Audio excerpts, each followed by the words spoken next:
Hello, my name's Peter Wayne, and welcome to the Composer Interview Show. Whether you're a TV, film, or video game composer, there's going to be a lot of useful information in these interviews. I ask composers about many different topics, including things like orchestration, key structure, templates, workflow, plugins, synthesizers, sample libraries, and all the good stuff that you guys and girls want to know about. So please enjoy the episode. So today I have with me Gareth Coker, who's best known for his work on Ori and the Blind Forest and its sequel, ARK Survival Evolved, Darksiders Genesis, as well as the Minecraft Mythology expansions, and the upcoming Halo Infinite, among others. So welcome to the show, Gareth. It's an honor to have you on. Yep, thanks for having me, and I look forward to diving into whatever questions you have. I'd like to start with orchestration. So what advice would you give to composers about orchestration? Like, what's the most important thing to learn? I think one of the things that is probably becoming increasingly common is that there are a lot of composers who are starting out today who maybe don't have much of a orchestral performance background, and that's totally fine. But they can be in for a shock when they take their MIDI and then have it transcribed, and it's not going to sound the same because real orchestras behave differently, and samples just don't work the same way as an orchestra. There's many great things you can do with samples, including sampled orchestra, that you cannot do with a live orchestra. That's one of the fun things. You can cheat a lot with samples, but if you're going for like a like for like production, you kind of have to learn like how the real instruments work. And I think there's a lot of, it's just a lack of understanding of how each instrument works. And that is the thing that you can never have enough time with. So one of the things I like to recommend, because it's pretty easy to do, is most composers have friends that are musicians. And if you're unsure about how easy or how difficult your part is to play, just literally send them the notation and ask the question.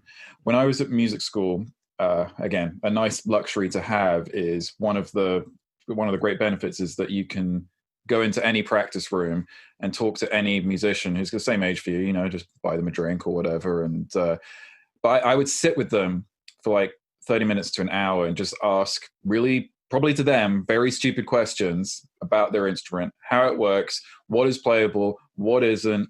And it can give you a more nuanced understanding and a more immediate understanding than like sifting through pages and pages and pages of textbooks.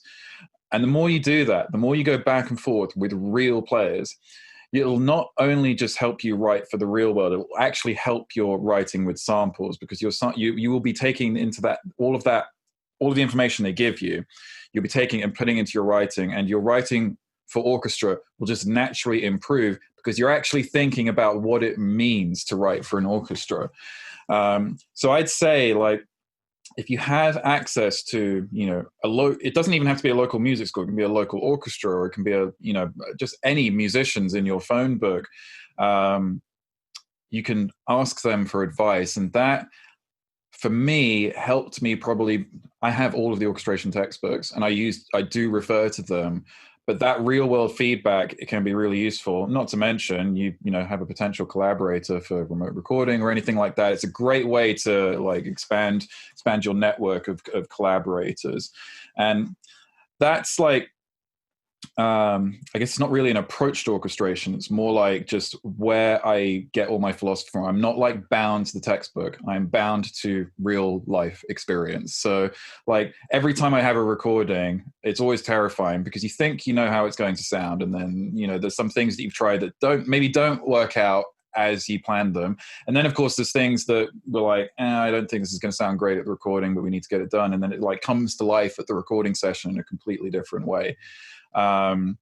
It's the study of orchestration, I believe, is a lifetime one. You'll always just be getting little bits and pieces from here and there. And I think one thing to say is, it's like, this is my approach, but it's worth pointing out that you need to find out an approach that suits you. Just understand that it is a lifetime study, and just take the bits and pieces that you feel like worked well for delivering what you wanted with your music.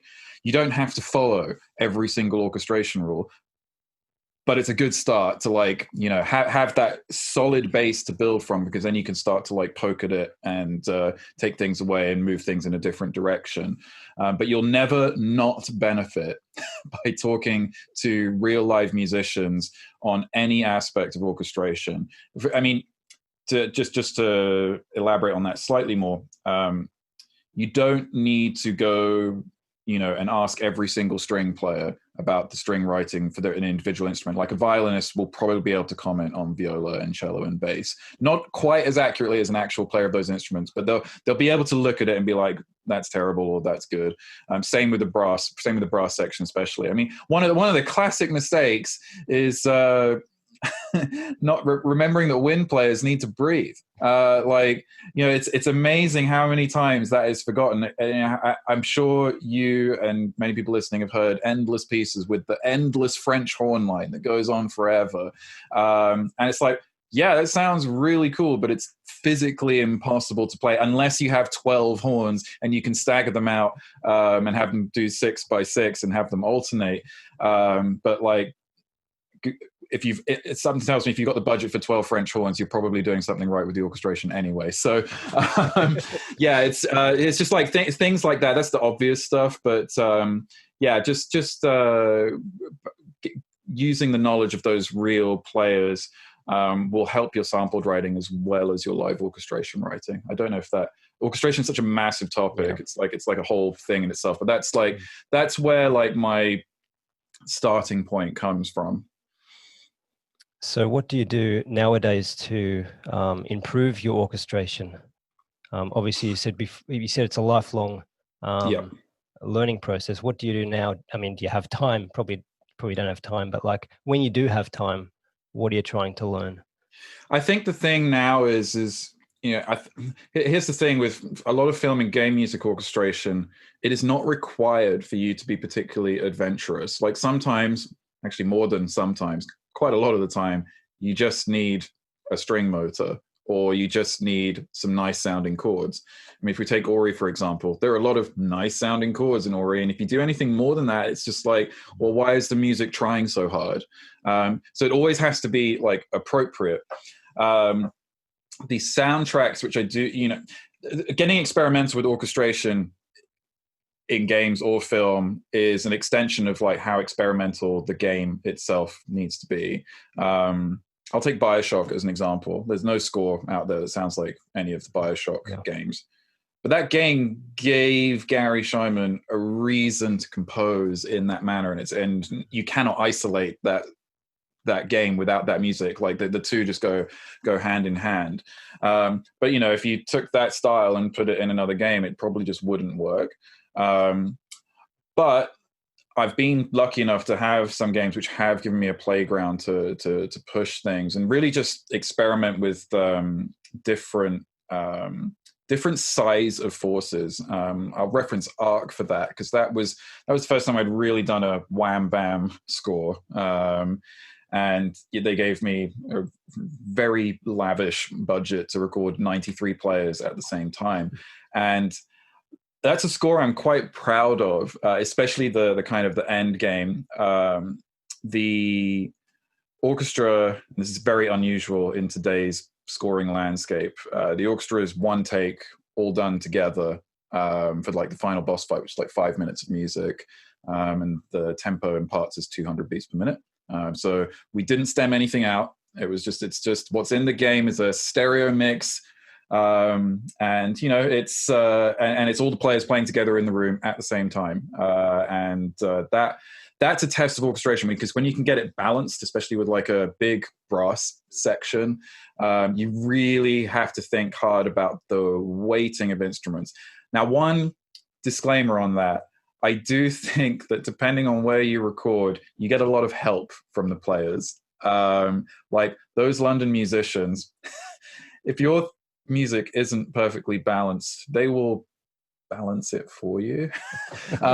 It's not like they're rewriting anything. It's just what they're really good at is figuring out what needs to be heard, what doesn't need to be heard, and they figure that out on take one. And then I've gone through the scores like after the recordings, and I see like pencil markings everywhere, even on notes that I didn't give, and I'm like, wow, those are really valuable, because again, it comes back to the like getting that input from the players. It's like I look through all of them, and I'm like, wow, that's a lot of useful information that I can take going forward. I mean, fortunately for ARK, it was like reasonably well balanced, but it was just like there's still little tweaks that they make, and that's like that's just like one way of learning is getting feedback in that direct way.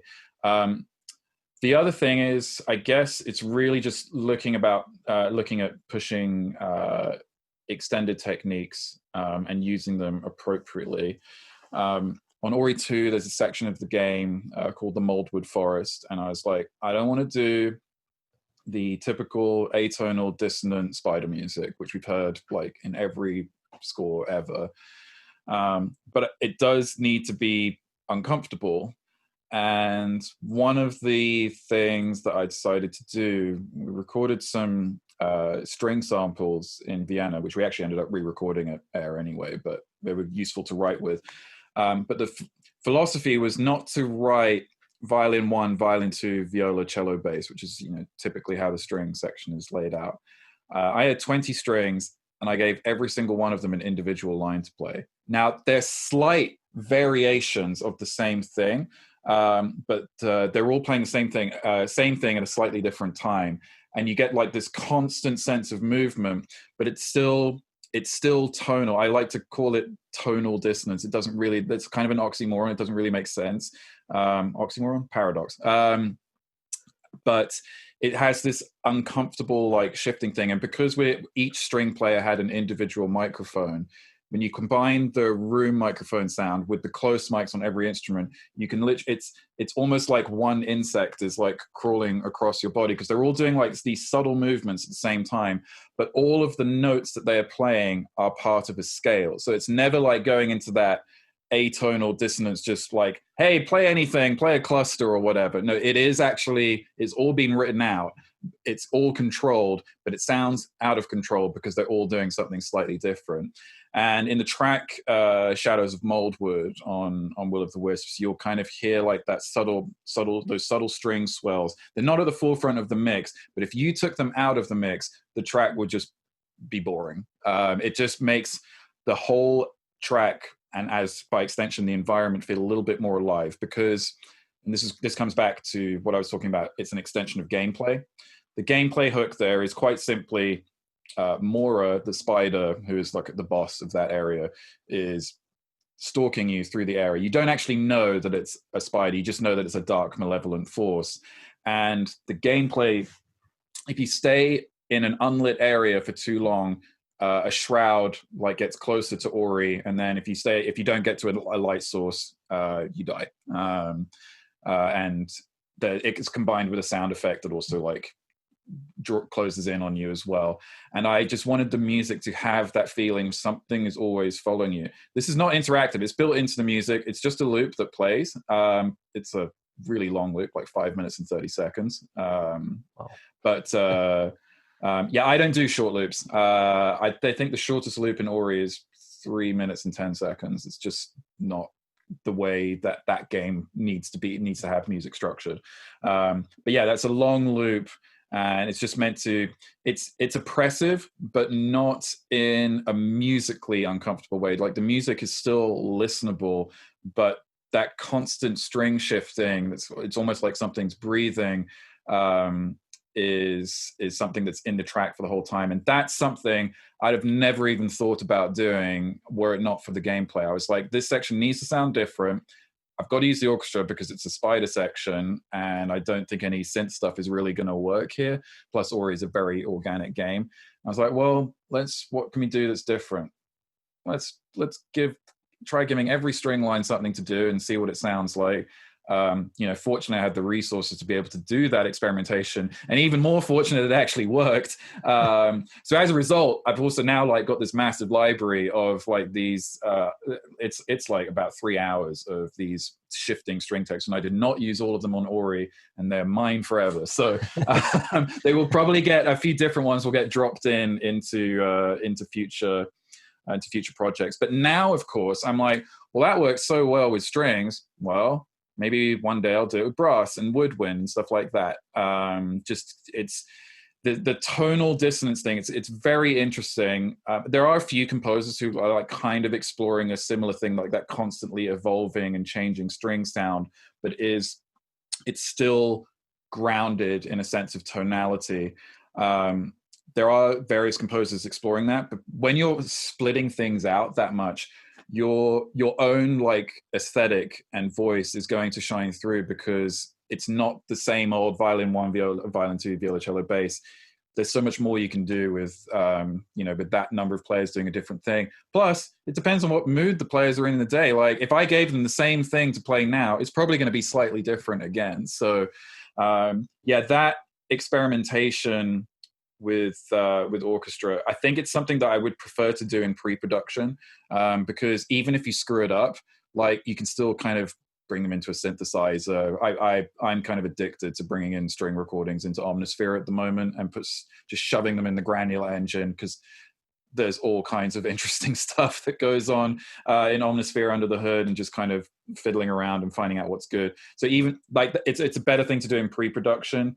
I think if you were leaving that all to the end for like a final recording and then it doesn't work, it's like, well, what do we do now? It's like we have nothing. So that Moldwood track was proven about 9 months before the final recording. So like I didn't re-record all of those undulating strings, but I did record a couple of them because, well, we were doing it at air, so why not? Yeah.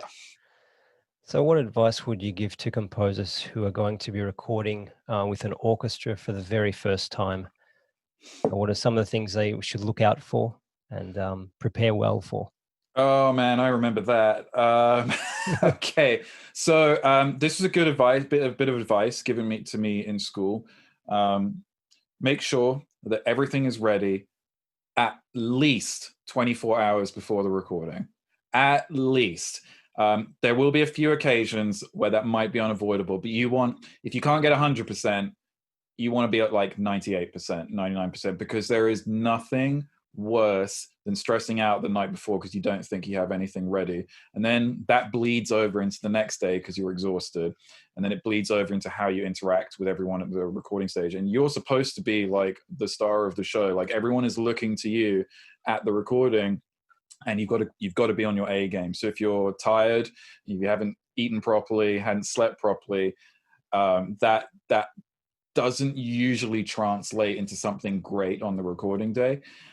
Second of all, do not be afraid to delegate. This is a huge mistake that I made on the first Ori soundtrack. I don't regret it fully, but I wish I'd been smarter at the time. The reason I don't have regrets is because I learned an awful lot from the mistake. So I orchestrated every single note of Ori and the Blind Forest. I also prepped all the music myself, like every single part. And that was just stupid. Why did I do that?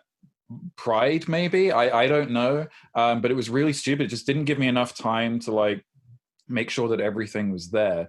And it's like I've learned that it's, there's a megaton of talented people in this industry who would probably have killed just to like print the music on like a video game. Like a lot of people are just starting. So there's never enough people. There are plenty of people who are able to help you just get your work across the finishing line. The composer's job is to compose and make sure the final product sounds awesome.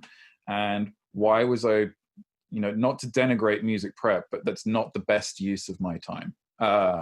Like it's all about like finding the things where you can add value the most as a composer. And it can also like delegating just, first of all, it brings you the chance to work with other people, and other collaborators is always good.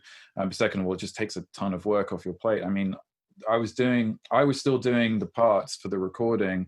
I would we finished day one of Blind Forest recording, and my conductor and some of the orchestra went to dinner, and I go straight back to the house, and I was back doing the music like all night for day two because I hadn't finished. And going into day two, I had maybe 45 to 60 minutes of sleep. Now, adrenaline is a wonderful thing, and it got me through the day.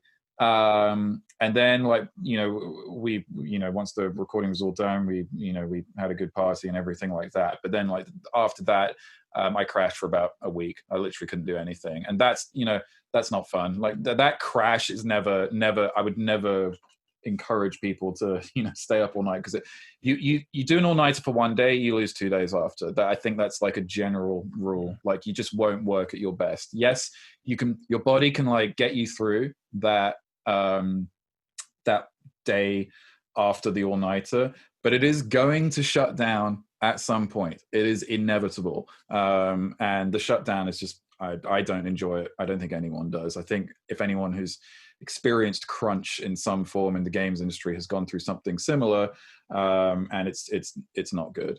So yeah, be prepared. Make sure everything's done. Delegate. And then I would say the third thing is, where possible, you want to have a team, conductor, orchestrator, engineer, whoever. You want to have a team that you enjoy spending time with, because you're going to be in a room with them for a long time. And I've had the same conductor and orchestrator on every single one of my game projects. And all three of us, we went to the University of Southern California together. That's how we met. So we ended up working on each other's short films. And then we kind of all transitioned into the industry, and we're all working on each other's stuff. And that's a chemistry that is translated over to the musicians. And if they feel that we're having fun, then they have fun too. I've sat in on some sessions which are very, very serious, very, very, very rigid and square, and that's fine. The musicians can handle it. But I think there is something to be said that if they are having a good time, because to be frank, recording is quite arduous, especially if you're doing like the full stem breakdowns where you're like ripping it apart, because some video games need that. You kind of need to be able to lighten it up sometimes, because otherwise for the musicians, you have to remember that they have to stay focused for 6 hours, sometimes 9 hours in a day. And it's very easy to forget that when you're sitting in the control room just chilling out, and everyone else is kind of doing all the work, which is really, we're just there for QA at that point.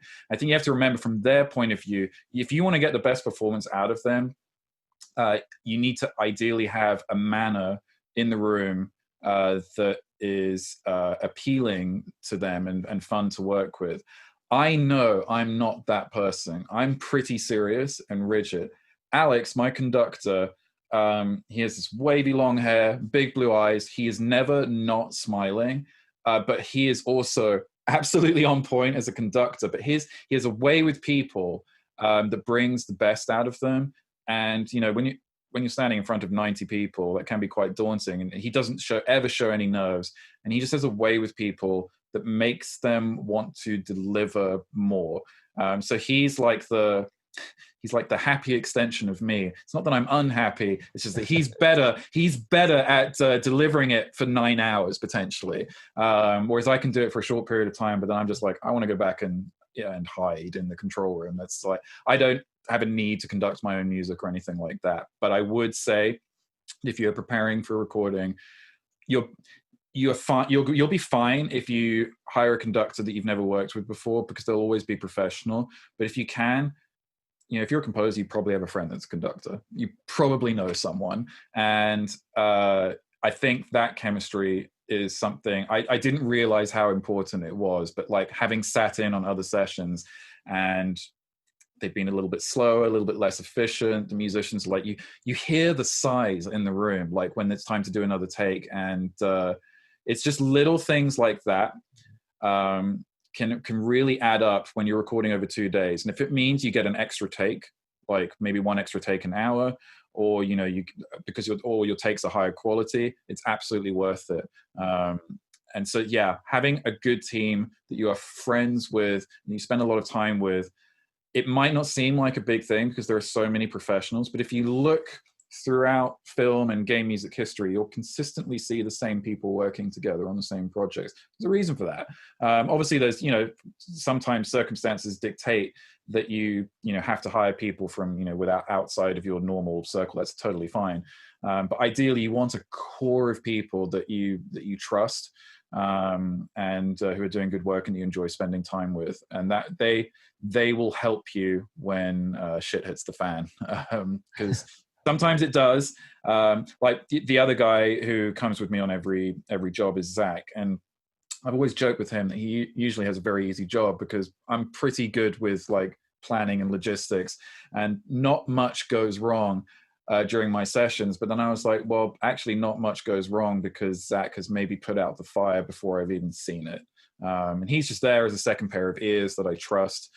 He questions everything, even if it's right. And sometimes it's just to ask me, is this really what you want? And sometimes the answer is yes. And if it's no, well, then he has a suggestion in place.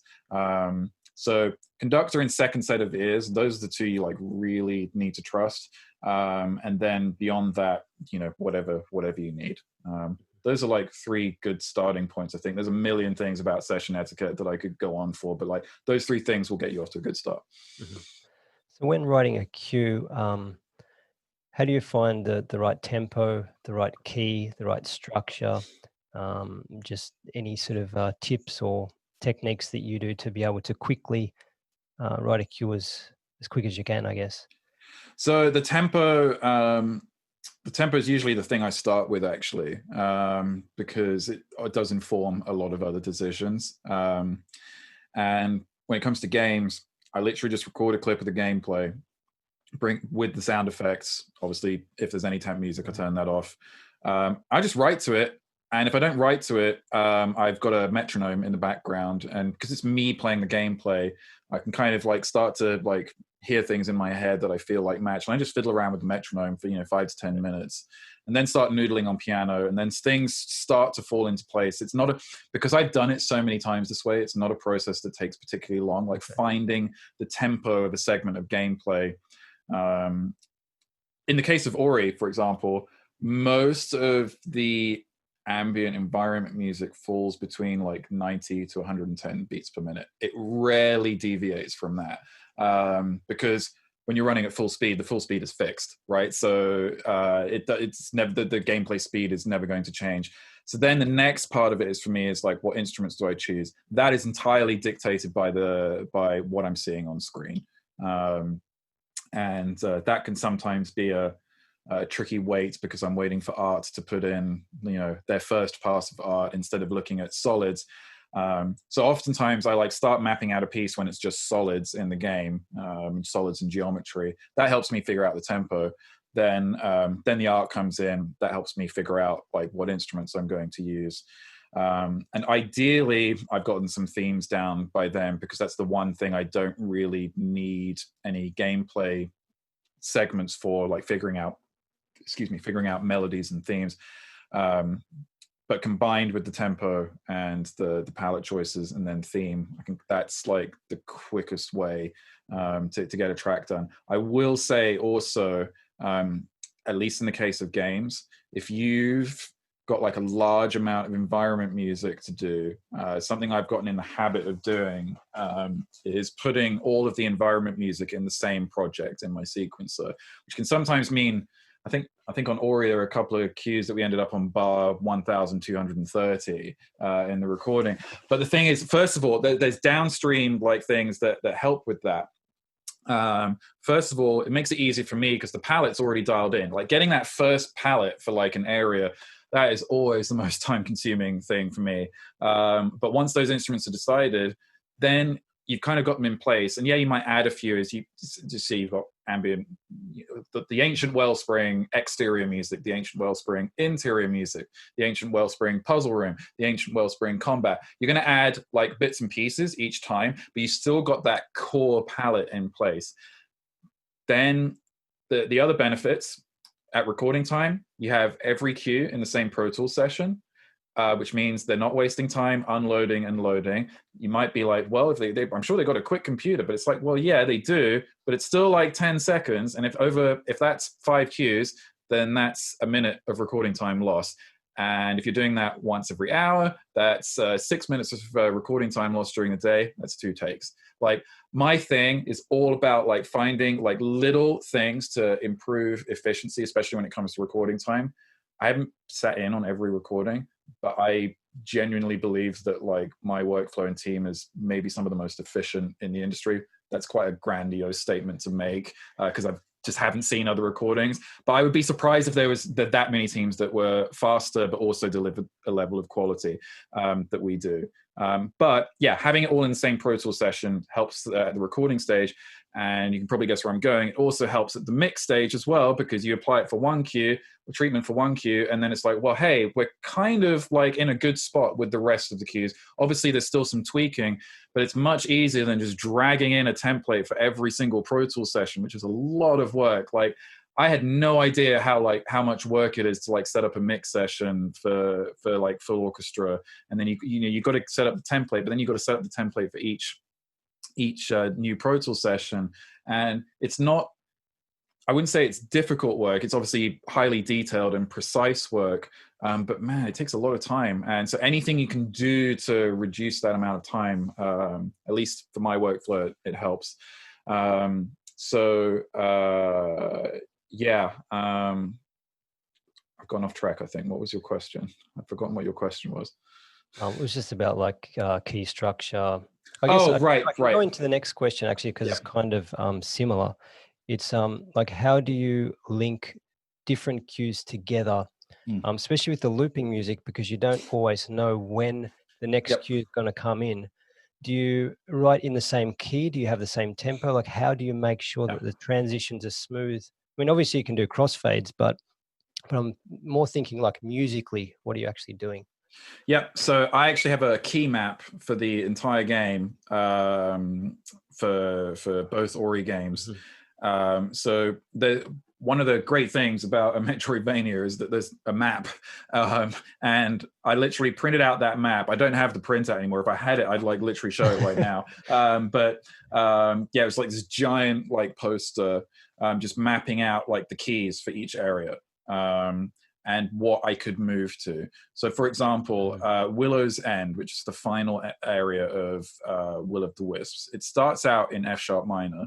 And because it's an interior only, it doesn't matter what the key of the music was before I entered that room, because you have that filmic cut. Like when you enter a building, it flashes to black. It's a reset for the brain, so you can move to a different key and it won't feel awkward. So I don't have to think about like how we get in. But then we're in the same environment, and as you move through the environment and achieve what you need to achieve, basically you have to kill like 8 blobs. I'm just going to call them blobs because I can't remember what they're called, but the 8 blobs that like you have to get rid of to unlock the final door. And after you've taken out 3 of them, and it's like a whole bunch of platforming to get to each one. After you've taken out 3 of them, the music shifts. After you've taken out another 3, the music shifts. After you've taken out the last 2, the music shifts. So it's F sharp minor for the first 6. And then it switches to A, because F sharp minor and A are very closely related. So we're always, the map has the core key and anything related for what I could move to. And that I stuck to that quite religiously. And it's kind of, I still do. It's one of the things that I always find funny with listening to some game soundtracks. Like, you know, there's several soundtracks that like literally have the same key across the entire game. It's not really a problem, but you're kind of limiting yourself because different keys do feel different just because of how the harmonic series works. And different frequencies interact with each other in different ways. And I think I understand like the thinking behind everything being in the same key, but I just don't think that 99.9% of gamers are going to be aware of those like key changes unless they're done inelegantly. So I've just mentioned to you, like switching from exterior to interior, you have an excuse to change key every single time. My other favorite thing, I've talked about this so many times because it is the cheapest trick in the book, but it is still maybe the best trick, is using sound effects to cover up transitions. So there's a puzzle room in the Ancient Wellspring in Ori 2, and you pull a lever and the room reorients itself by 90 degrees each time. Well, guess what I do with the music? I basically repeat the music, make the arrangement slightly busier, and it's pitched up a step. Absolutely no relation to the key prior, but your brain doesn't care because the sound effect is making that switch for you. Now, where we do have changes that can't be hidden by sound effects, then I'm sticking to the same key. But I'm looking at it like an editor. It's like, where are the ins and outs? Because those ins and outs, those clear cuts, I can change key at any moment. So when it comes to environment music, one of the big things about Ori 2 was like having multiple pieces of music play within the same environment. Now you think, well, you surely would just write everything in the same key, right? No, actually, because a lot of the times you'll have the bass key, like the key that of the ambient music that plays when you first enter an area. That's great. And then often you will run into a cutscene, and the cutscene, because it's linear, that's the time when I'm like, now I can actually change key because this is never going to be heard again. So if I'm going to modulate, it's in a scripted sequence. Because one of the things about Ori that does make what you're mentioning really hard is that it's pretty much wall-to-wall music. So it's like you've really got to think about those transitions. So anything that is scripted is like, great. I know that if I can modulate somehow here, then the next, it also gives me an excuse to switch to a new music loop after the cutscene, because the cutscene is usually signifying, something major has happened in the story. And I can move to a new key coming out of the cutscene. And if you go through the game, keeping that in mind, you'll see all of this stuff in action. But you have to pay attention to it, because ideally, if it's done well and we've implemented it correctly, it'll be invisible. But it does take a lot of thinking about, especially, Ori 2 was about 40% bigger than Ori 1. And I decided to have multiple pieces of music per environment. So I really had to think pretty hard, like the table of keys, the table of cues, and the map combined. It was just kind of like this big jigsaw puzzle. But it's a jigsaw puzzle that I constructed. So the only person I have to blame for not finishing it was me. But one thing I'm particularly proud of, I'm glad you mentioned that. One thing I'm particularly proud of, though, is the whole ending sequence of the game, from the final cutscene through the boss fight, through to the end of the game. The amount of modulations it goes through is insane. I couldn't even tell you. But the final the penultimate cutscene is basically, it's called the Spirit Willow on the soundtrack. That transitions seamlessly into the final boss fight, which is a 3-phase boss fight, which starts off in C# minor, then moves to D, then moves to D. That ends. That transitions seamlessly into the first of 3 cutscenes that wrap up the game. Final boss fight music is in D, and it moves to A. So you notice how it's a related key. Then we move to it's A minor for a while, and there's a non-interactive cutscene after the first cutscene. Then there's a non-interactive. Sorry, let me slow down. Coming out of the boss fight, there is a non-interactive cutscene that is in A. Then there is an interactive cutscene, so you have control, but it's kind of a scripted sequence. That's also in A, but it kind of moves to F major. And then there's the final non-interactive cutscene, which starts in F major and moves to C. So we started in C#, and then we ended up in C. But we did move through several keys to get there. And it was all just thinking about how that was mapped out. But if you played all of those tracks, and it's the last 5 tracks on the soundtrack, you could actually quite easily stitch them together and it would play as a continuous piece of music. And that's something I'm quite proud of, because it's something that can often get lost in game development. I think games get scored in chunks, and the chunks by themselves are usually fantastic, but there's less thought given to how it works as a whole over that long experience. And I don't think the end sequence would work as well as it does if we didn't think about the flow. It's not just me thinking about the flow either. Like, it's the sound team, it's the art team, it's the design team, and the cinematics team. We're all just like, how can we get all of this to work like as a seamless whole? Because that's what's really going to help it like take it to that final level.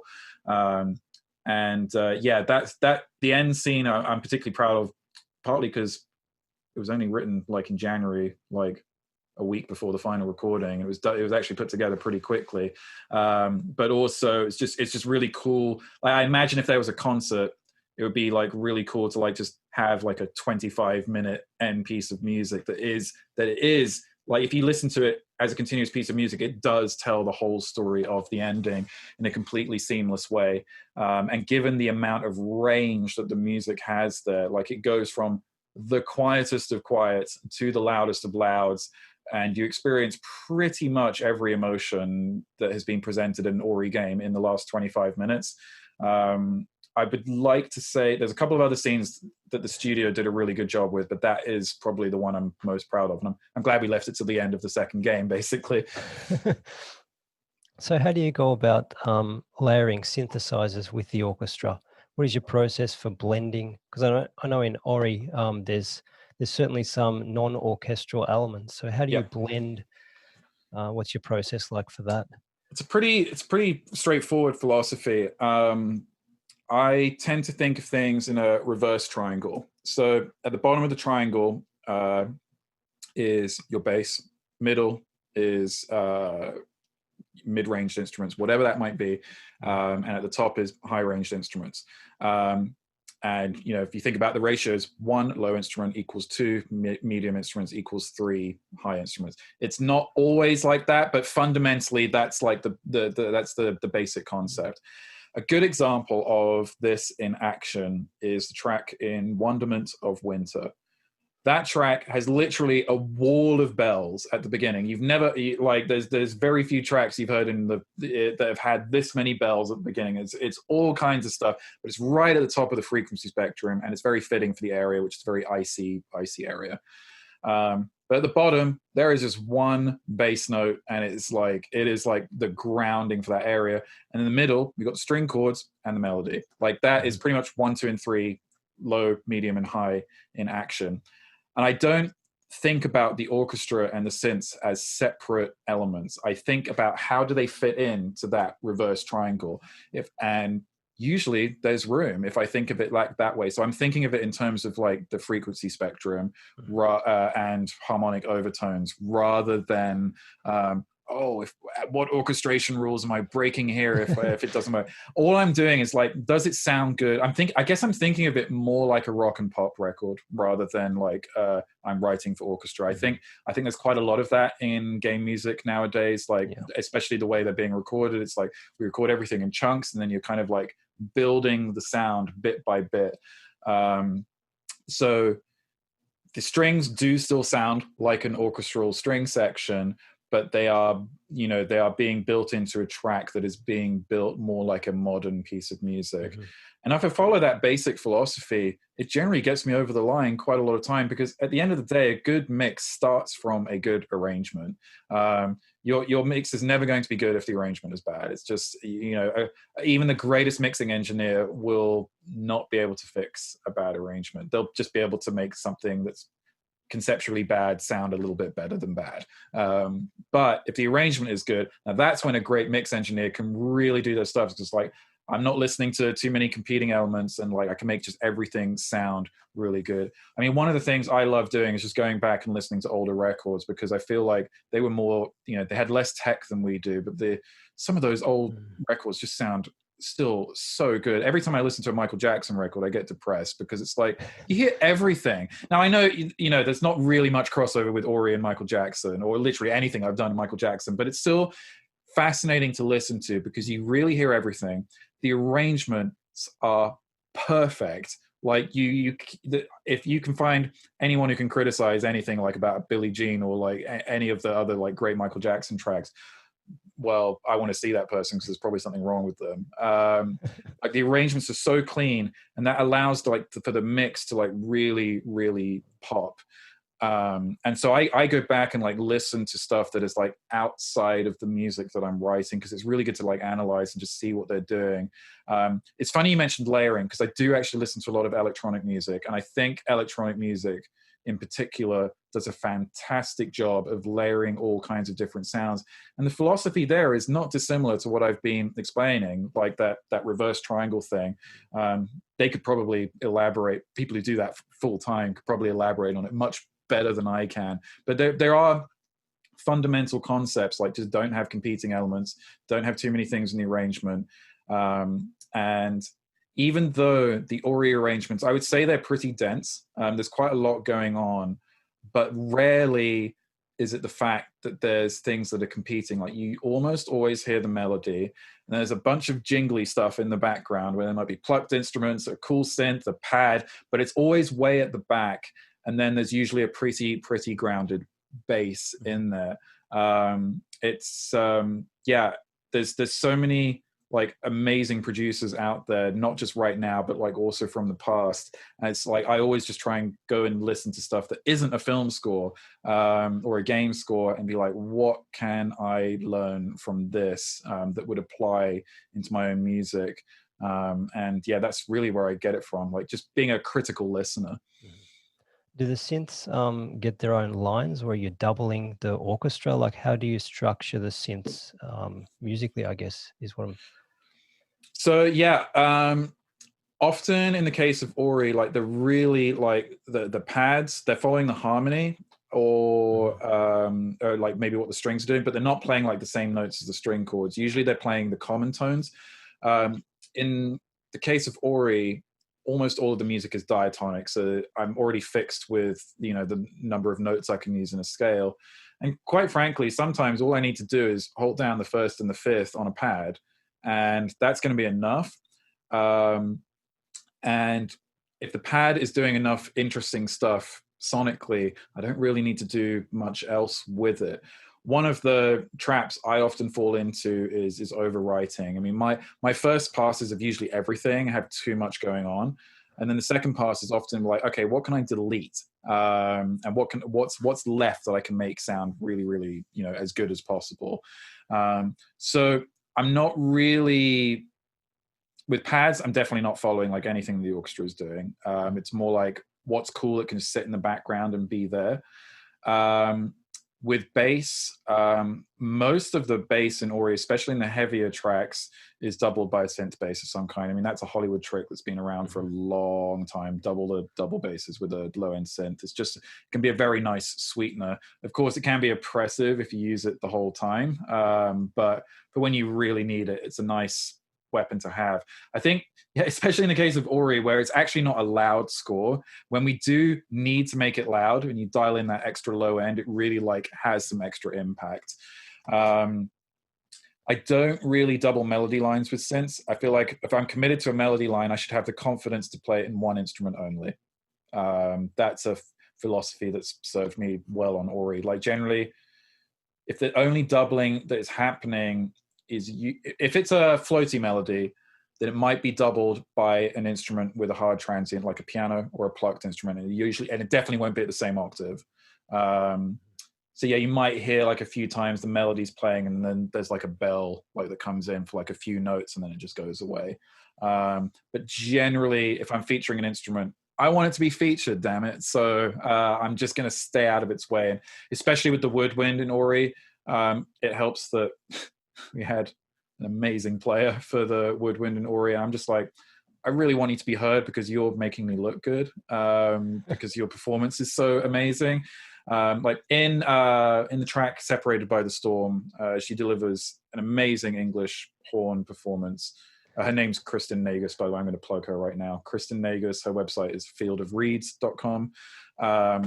She did this beautiful English horn performance, and I was like, I'm not going to even, like, why would I replace this with the, you know, this was like 3 years before the live recording. It's one of the first tracks to be put into the game.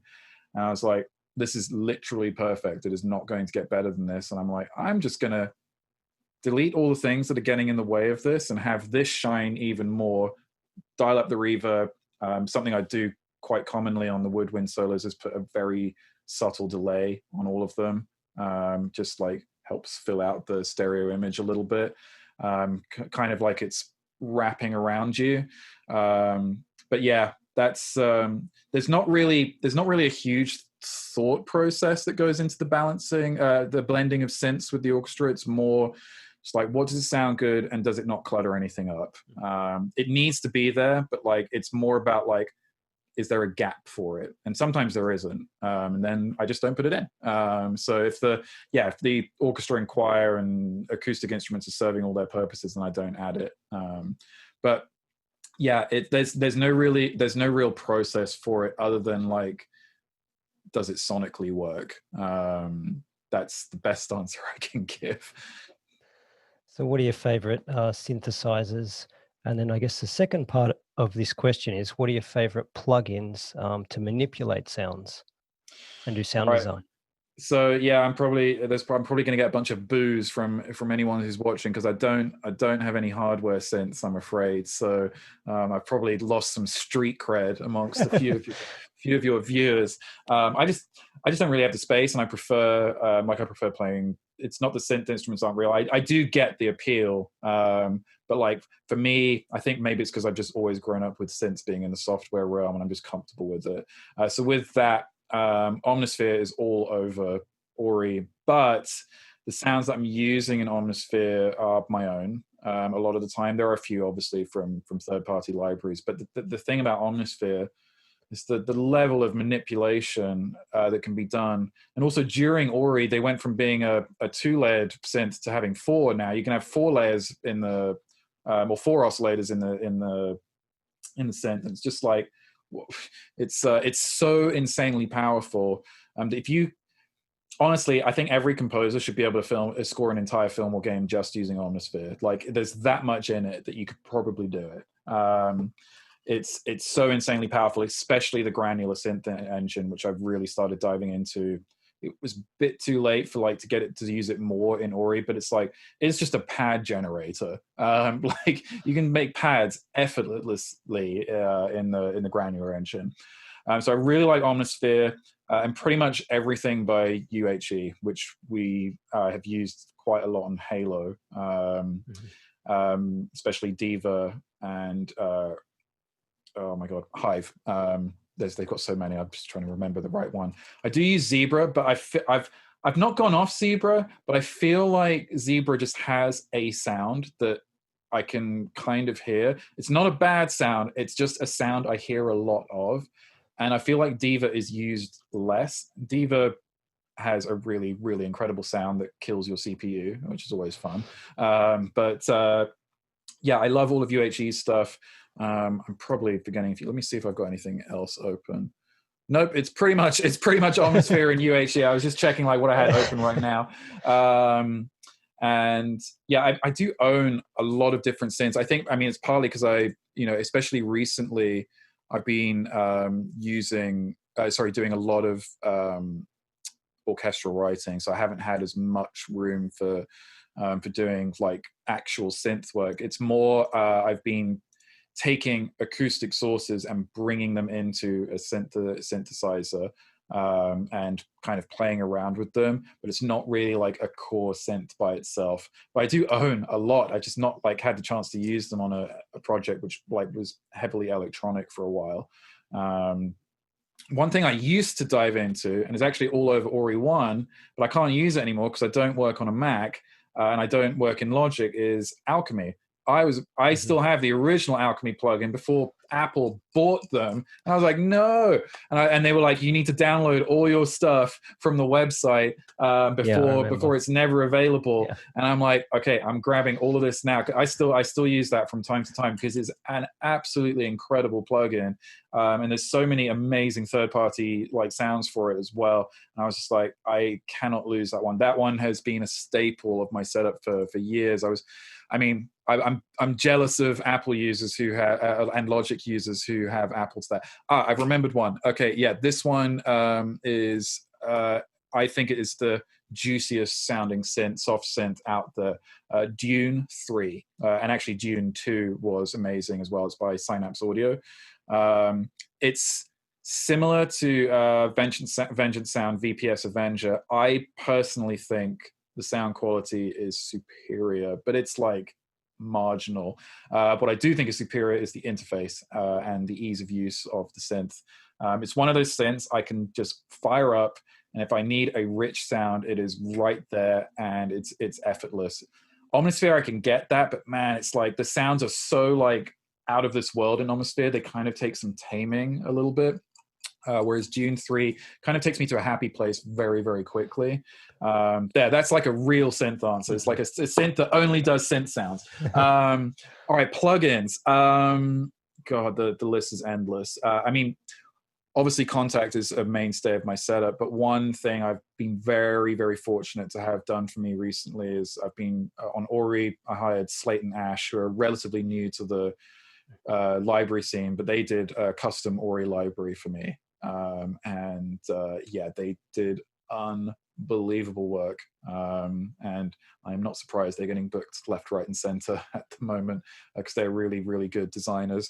What stuff did they record, or what did they make for you? Sorry. I asked them for like tonal perk, plucked stuff, and I wanted like a bank of pads, basically, because pads, Ori-esque pads, like those pads that feel like they're alive, they take time, and there's so much music to write. It's like, yes, I can do them myself, but I wanted to like have a bank of sounds that I could be like, I can draw on these like right now and just like get in the zone pretty quickly. But the really cool thing that they did, and I specifically asked for this, and I could have done this myself, but it's really time consuming, is that they made pulses and loops with the tonal percussion and plucked content. And you can hear them, they're all over the Ori soundtrack. So instead of me like playing samples like individually in all of these different patterns, they did that, but with real instruments, and then they processed it a little bit to kind of give them a bit more glue and make them feel more interesting, maybe delay or a bit of distortion or whatever. But the really cool thing they did is, and this is a very simple thing to set up, all of these pulses, with mod wheel set to 0, they play in forward. Mod wheel set to 127, they play in reverse, and obviously it crossfades between the two. So if you're in the middle, it kind of plays both at the same time. So you kind of get this real-time performance aspect that makes it not feel like a loop, because that's the worst. So it's not the worst. It's just it's just a slight improvement on like, just having the same static loop. My whole thing was like, I don't want anything to be static because Ori's a platformer. You're moving the whole time. You're rarely standing still. If you are, it's not for very long. So that sense of movement really helped like with those loops. And yeah, it's just a bunch of really like interesting sounds that are synced to tempo, and that just really like easy for me to use. Like those loops were invaluable for me. Again, it's like it's just like ostinatos that, again, they sit in the background, but they're such an important part of the Ori gameplay experience. And I remember how much work it was to get them in the first game, and I was like, I talked about delegation like earlier on in this. I was like, this is the one thing I could do, but it's going to stop me from composing. I've got like a template, the template being the entire first game. I can literally point out Slate and Ash to that. Here's like your template to work off. I need more sounds like this. And that's exactly what they went and did. So yeah, obviously I'm, working in Contact the whole time. I'm one of those people. I'm one of the rare beings, I think, that is a one computer setup. There's no slaves here. There's no Vienna ensemble here. I like everything inside the door. And people are like, well, what about your loading times? Aren't they crazy? I'm like, nope, because I'm running off not SSDs. I'm running exclusively off NVMe drives. And I've actually got a new bit of tech, which I found on Linus Tech Tips recently. It's called the Liquid Honey Badger, and you can put 8 NVMe drives on it. And I haven't even got the computer for it yet, because it's a PCI Express 4 card, and it's a PCI Express 4 expansion card. You put 8 of the same drives in it, and its throughput is 20 gigabytes a second. And I cannot wait to like transition to that. So that's like that's the future. That Yeah, is the definitely. future. That's Yeah. probably happening in December, I think, is when I'm going to have like a spot where I can like build that.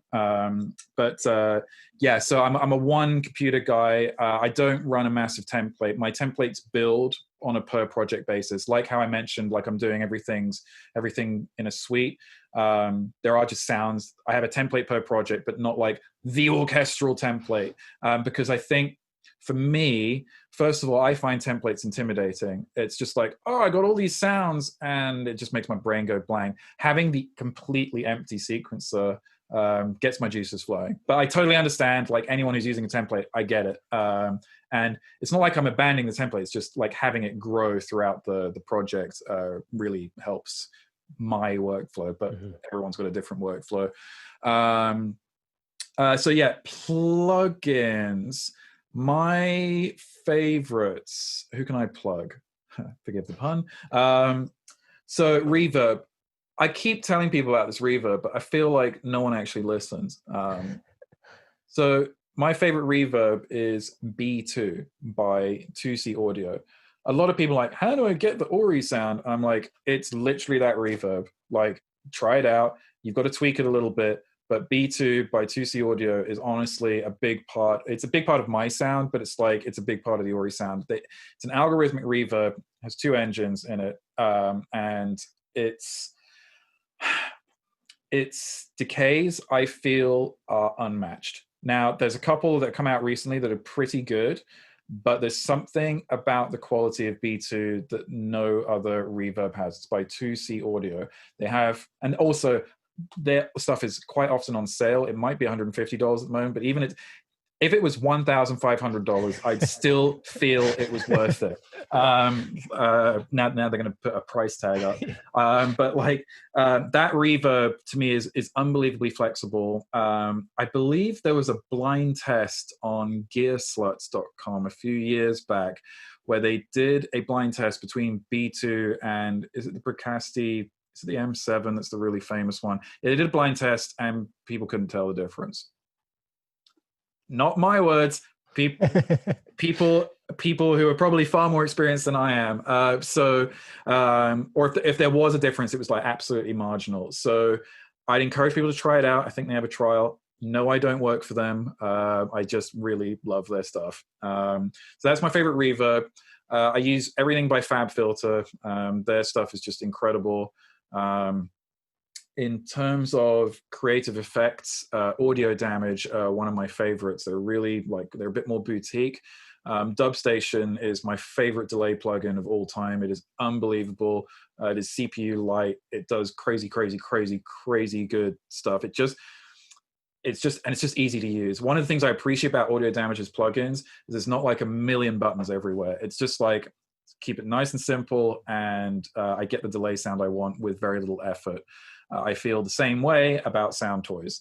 Again, nothing. I feel like everyone has sound toys at this point, but because I'm probably preaching to the choir. But if you're like the one person that doesn't have that bundle yet, wait till it goes on sale at most likely Thanksgiving, and pick it up, because there's so many useful tools in there. And the stuff is just so easy to use. My thing with plugins, I don't like to compose inside a plugin. Like, I don't like fiddling around in Contact. I cannot stand libraries that have a million buttons on the interface. And while I'm here, I might as well get my other pet peeve out the way. A library with a giant friggin' picture of some random thing that is representing the product, but it's just taking up screen real estate. Stop doing that. It doesn't help. There's no point. I like clean interfaces that don't take up much real estate. And so that's why I like, Audio Damage, Sound Toys. FabFilter stuff is great for that, with the exception of their delay plugin, which I never use because it's too convoluted. Sorry, FabFilter. But I pay for your bundle, so I don't feel bad about dissing it. But all of their other stuff is pretty easy to use. What else? Just look through. No, I think those are the ones that I'm consistently using. I mean, a lot of the time I'm using the features a lot of the features inside most sequencers now can allow you to manipulate the audio in pretty cool ways. You actually don't need too many plugins unless you're going heavily down the sound design route. But if I'm going down the sound design route, then I'm going into Omnisphere. So like some people like to manipulate audio. I like to manipulate and kind of perform the sounds in real time. So that's like why I'm working inside Omnisphere. That's like kind of my playground. Nowhere else is a playground. Like Contact is literally a vehicle to play back sounds for me. I use it for nothing else. If everything became a playground, I'd never get anything I'd never get any work done. So I try and like keep the playtime plugins to a limit. So that's why I kind of like limit myself to audio damage. I do like to use Starter Edit from time to time because it's very useful for just creating weird stuff. It's not on Ori in many places, but on anything that I'm doing with a groove, it can just be very useful to add rhythmic interest. I do also have the bundle from Sugar Bytes. They have some wacky plugins, but their interfaces are also very wacky too. And so I don't find myself going to them as often. But one thing that is worth remembering, I think, for any composer is sometimes it can be good to just move completely to a new set of plugins from time to time. If you've got the project that justifies it, because then you're going to force yourself to do new things, and thus you're going to end up with a new sound. It's just like little things like that. I frequently, one of the reasons I don't have a template is because I don't believe in using the same string sound for every project. I just also don't think it's appropriate. Every sample library has a different quality. So I end up like changing things up, and it also just forces me to learn a new library as well, because I'm a hoarder when it comes to samples. I buy everything and I do try them out, but I also have my favorites, and that when you have your favorites is the quickest way to like sounding the same on every project, especially if you don't have the benefit of being able to record live. So I do try and switch up my plugin choices and my instrument choices from time to time. One thing I find interesting is a lot of composers live in LA. Obviously, there's a lot of the game studios in LA, but I'm sort of interested to know, is it important to live in LA for the work that you do, and what was the sort of inspiration from moving to LA? Because I know you're not from the US, you're not from LA, so Nope. would you recommend other composers move to LA? Is that sort of part of your journey or part of a composer's journey? Do you think it's important? Composers mainly work as freelancers. They could technically be anywhere. Yep. But I'm sort of interested to know your thoughts on LA in particular. I think this an answer is going to differ for everyone. I think it depends on what you want, like what your ambition is. But you're right, especially in this time with coronavirus, it has never been more apparent than ever that you don't need to live in Los Angeles to be a composer. So I think it's not as essential as it used to be. But one thing I will say is that I think there is, and it shouldn't be this way, but it is, there is an element of perception about being someone who works in entertainment, who lives in an entertainment hub. If you live in London, New York, LA, Tokyo, Paris, wherever, Montreal, like you're in an entertainment hub, I think, well, first of all, you're going to just be meeting other people in entertainment more frequently, which generally lends itself to more work. I think the words here, and I hate saying this because I don't want to just sound like one of those LA people, but it's one of those things. If you are here, people believe that you're on the scene. Like it's such a crass way of putting it. I don't even like using that terminology, but it's just a fact. That's how the industry works, and it probably will be for a while yet. I do think there is a perception thing. Oh, wow, you live in LA? Yeah, you must be doing something great, even if you're not. I think that's why a lot of people move here. But I do think, the reason I moved here is because I actually wanted to do the film scoring program at the University of Southern California. I taught English in Japan for 3 years before I came out here. Absolutely no music whatsoever. One of the reasons I did that is because I really wanted to find out if I really, truly, deeply loved music.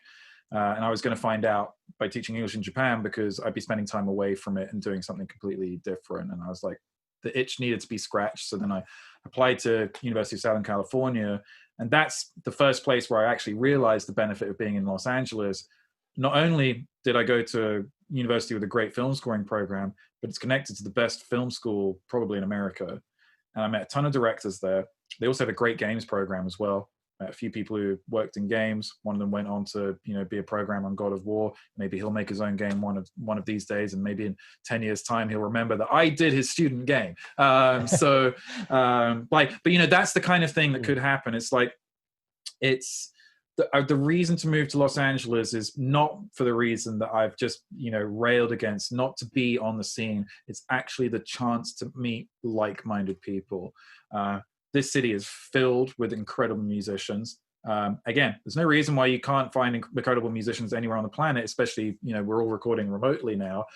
But it's just, hopefully this passes, right? And after this passes, people are going to want to go out and socialize more than ever before. And if you've got the social, I think everyone will have the socializing bug, like after this is all over, it'll never be easier.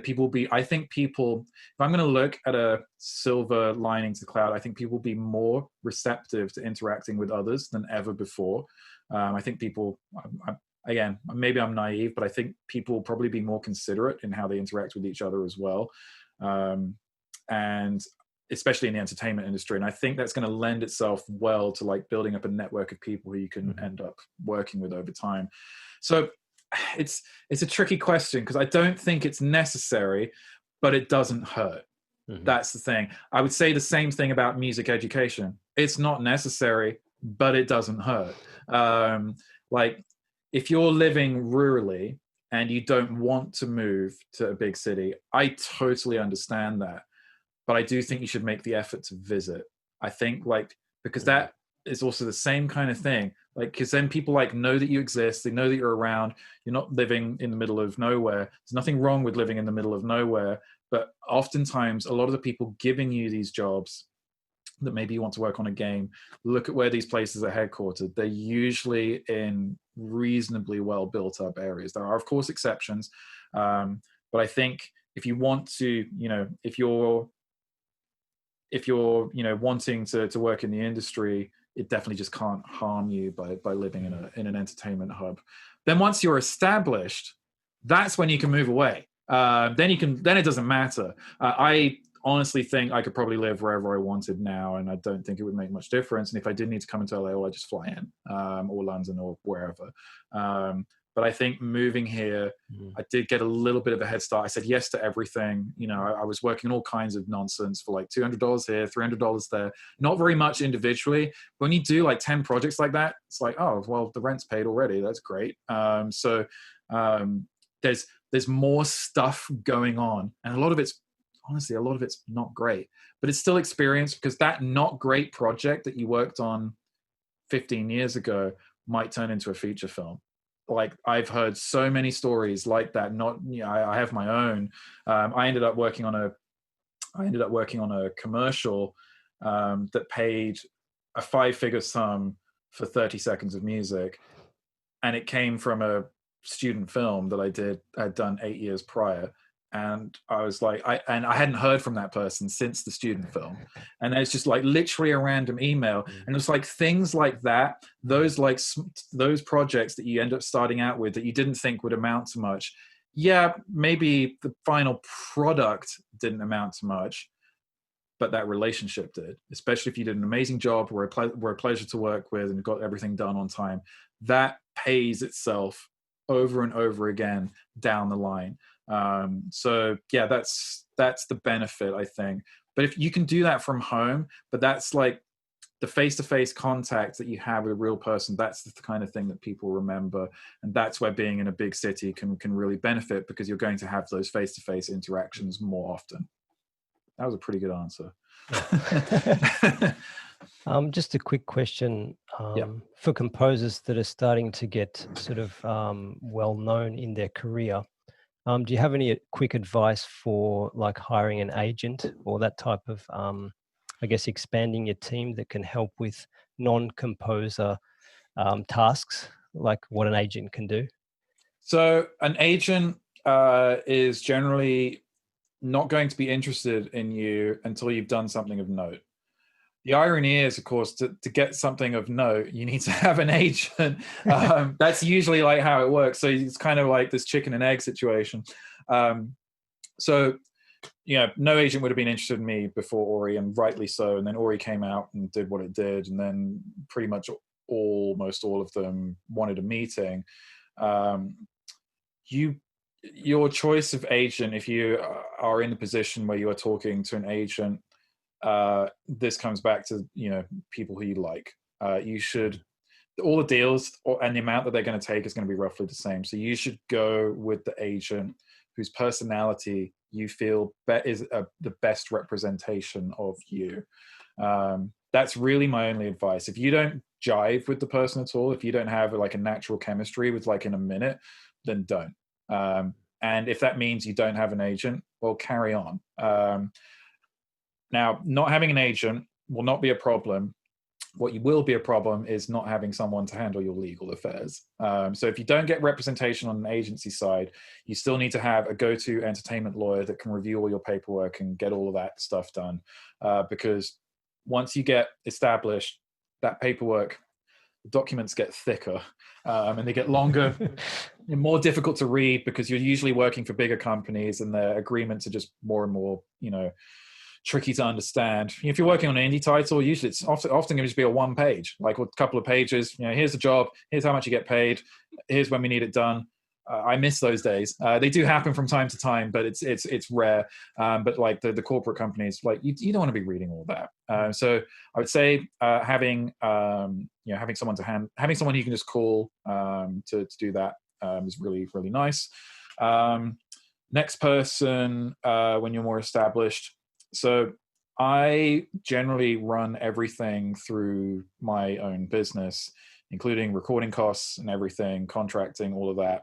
I don't have any employees. I don't have any assistants, but anyone I hire as a contractor.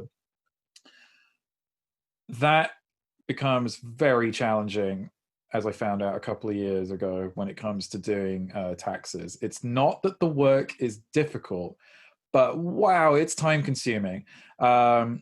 I have since made the shift to the online accounting where everything's linked and done. And I still do my own accounting, but I really probably shouldn't. So I should probably take my own advice. And probably at the end of this year, I'm going to make the switch and just hand everything over, because it's a week of work.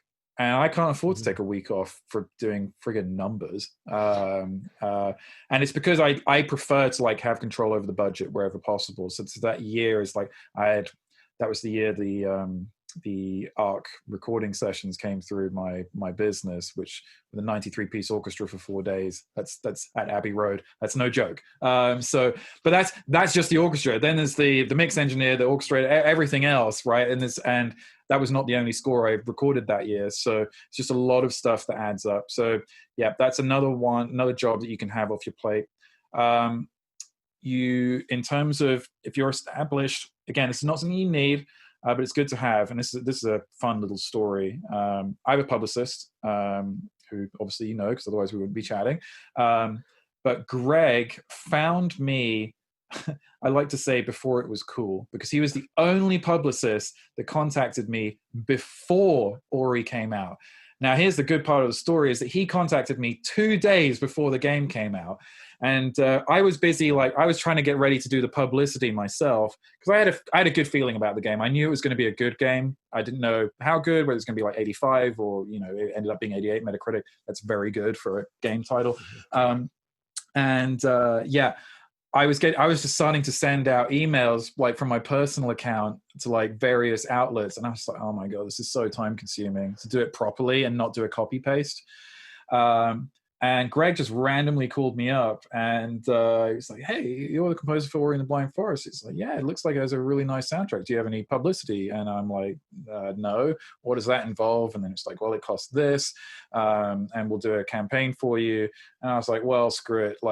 Let's see what happens. And within 24 hours, there's a separate news article just dedicated to the soundtrack on GameSpot and IGN. And I'm just like, wait, what? And Greg has been my publicist ever since. And it's nice not to have to worry about that. And you can hire a publicist on a per project basis, and then some you can have on retainer. It just depends on whatever's works for you. That's not really something. If you have a project that you really want to get out there, that you really think is going to have some impact, that's something. It looks better if it comes from a professional PR person, because obviously then it's not coming from you, and it just doesn't look like self-promotion. Whereas a PR person's job is literally to promote. So journalists expect that. And of course, the other benefit of that is that Greg already has, and any PR person already has the contacts to like, who are interested in music as well, to like put that information out there. So that's something that if you're established, you should definitely look into.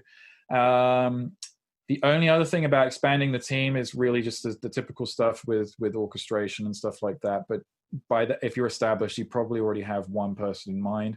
The only thing I would say about expanding the team is, make sure that it's someone who you like. That's really, I get one of the things I get, and one of the things that any person who has had a hit will get, you'll get composers emailing you all the time. And my constant response is, it's like, why would I work with you when I've never met you? And that's just me. That's just my personal opinion. Like, maybe there's some people who are just like, I'll pick anyone, like, as long as they're talented. But for me, it's very important to connect with someone in a way that, like, I want to be able to enjoy hanging out with them. I don't want to treat you as a gun for hire. Like, that's my thing. But I place quite a lot of importance on the people who I work with, and I try to look after them as best as possible. You're not just a slab of meat to be doing my music prep and then discarded with as soon as you're done. So it's the composers that work, that email me. Some of them are really, really good, but it's just like, I have literally never met you. So why would I bring you into my setup? Whereas if I met them at GDC or some other convention, then at least I've had like an interaction with them, and I know what their manner is like. And I'm not just thinking about how they work with me. I'm thinking about potentially how could they fit with the other people in my crew as well. So I think just that for me, and again, you do you, like, everyone's different, but I think that personal connection is something that's very important when thinking about expansion. Mm-hmm. I have my final question. Sorry to take up a lot of your time. Oh, it's all good. No, this is fun. What advice would you give yourself 10 years ago? What you know now, if you could go back 10 years, what would you be telling yourself? Yeah, that's pretty much actually when I was just getting started, actually just getting done at USC. I would say the one thing is and this is just generally good advice for anyone just getting started, finish your work. Like, we've all got, I'm not even talking about your projects that you're being paid for. I'm just talking about like music in general. We've all got that project folder on our hard drive, which is packed full of unfinished ideas, which actually some of them are probably really good, but you were too wimpy to commit to them, or you just gave up or whatever. But you will never learn anything if you don't commit to a track. It's one of the best things I've learned is, like, you've just got to do it. And even if it sucks, you have a launching point to move forward and then go back and improve it. But you can't really evaluate an unfinished track properly. But here's the other thing. Finished tracks make money. Even if they might not be like the greatest composition in the world. The advice I would have given myself like 10 years ago is, don't be afraid to put in your music.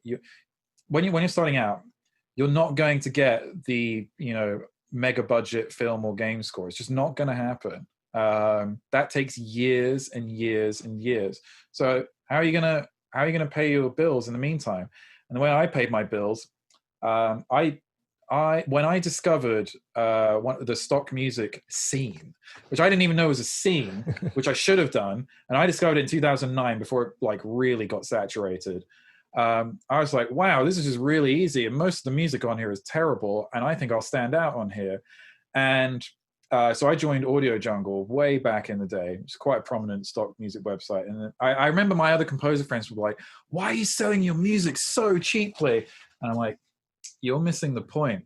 So the first like set of tracks I did, it's just like the titles are so stupid. They're called Epic Drums of Doom. And it's just literally like my favorite drum sample libraries. And I just did drum grooves, right? But they were like trailery and useful, right? Useful for like, for promos and stuff like that. And they still sell to this day. My top selling track on Audio Jungle, I'm going to look it up right now. I'm not doing this to brag. I'm doing this to illustrate a point. Just give me a sec. Got to bring this up. There it is. Okay, so my top selling track on the website, the average price is probably about $20 per sale. And it's sold 4,320 times since 2012, right? And this is a track that I wrote once. And yeah, I'm not doing it to brag. I'm just trying to illustrate it. When you have a whole library of tracks, not all of them are going to sell 4,372 times, but you only need one. And then, of course, it brings other people to your profile. And then they're all buying like other stuff that you've done as well. And, you know, Audio Jungle has paid my bills since 2012 by itself. And the reason I mention this is because the advice I would give myself 10 years ago is don't be too prideful. If you finish your work, it means you can sell it, and your removal of the pride aspect means you can sell it in lots of different places. And that gave me the financial freedom to not worry about how I was going to pay the bills when I did get Ori. And I was like, okay, I can really like go all in on that because I now have like an income stream that means I'm not sweating like when I have to like spend 2 to 3 months in crunch, like getting all of the tracks ready for my first like big game soundtrack. So there was like a lot of knock-on effects from finishing my work.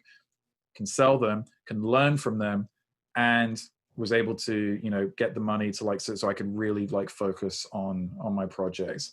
That was something that took me like a year or two to like really get in the habit of doing. And yeah, if you finish your tracks, people can consume them. If they're sitting on your hard drive, they can't.